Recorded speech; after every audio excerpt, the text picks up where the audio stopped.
Je pense que les musulmans nous donnent une leçon, qui nous ont bien raison en ce sens, qui est une leçon d'antimatérialisme. Oui. Parce que quoi qu'on pense, ce sont des gens qui ont un idéal, Oui. ce sont des gens qui pensent que l'horizon indépassable n'est pas forcément... Alors je ne pense pas des jeunes générations qui sont un mélange d'un petit peu tout, mais je veux dire que l'horizon indépassable n'est pas dans le téléphone portable, dans le 4x4, le SUV ou ce genre de choses, mais ce sont des gens qui ont une spiritualité, qui ont une éthique, qui ont une exigence morale, qui ont des valeurs, qui estiment que nous sommes honteux, nous, à envoyer nos personnes âgées dans des choses qu'on appelle même des EHPAD, qui sont des mouroirs, qui estiment que la sexualité avec n'importe qui, quand on veut, comme on veut, pour faire n'importe quoi, c'est pas forcément très honorable à l'endroit des femmes, etc. Donc je pense que c'est pas une affaire de frigidaire, c'est une affaire de dignité, parce que ces gens sont dans une morale de l'honneur et que nous avons perdu le sens de l'honneur.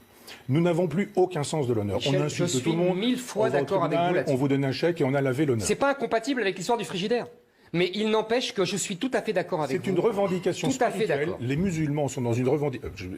certains musulmans... Non, mais je suis 1000 fois d'accord. Les gorgeurs, on n'y est pas. Bien sûr. Mais je veux dire que certains musulmans sont dans une revendication éthique, morale, de droiture, de morale, de vertu. Traité de la théologie, il faut le rendre grâce. janvier 2005. 5, voilà. Et il faut leur rendre grâce. Mais je suis tout à fait d'accord. Ils sont dans une revendication de spiritualité, d'éthique, de morale. Plus nous, c'est fini. J'aimerais qu'on aille un peu plus loin. Votre question Oui, sur mais l'immigration. et après j'ai une autre question. D'accord.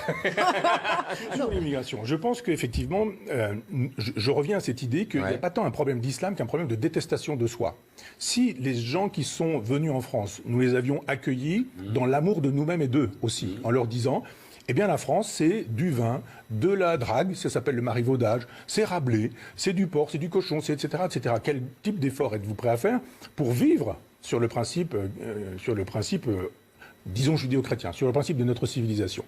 Ça n'a pas été fait. On a dit, vous prenez tout, vous prenez rien. Et ils se sont dit, bah, nous, on reste entre nous, on fait des communautés, on a notre éthique. Là, je ne parle pas des musulmans de banlieue qui sont un mélange d'islam, d'identité facile à prendre, de délinquance, de brutalité, parce que ça couche n'importe comment, ça boit de l'alcool, ça se drogue, etc. Et l'éthique chez ces gens-là, c'est pas vraiment leur premier souci. Et en même temps, ils ont une aspiration à l'éthique.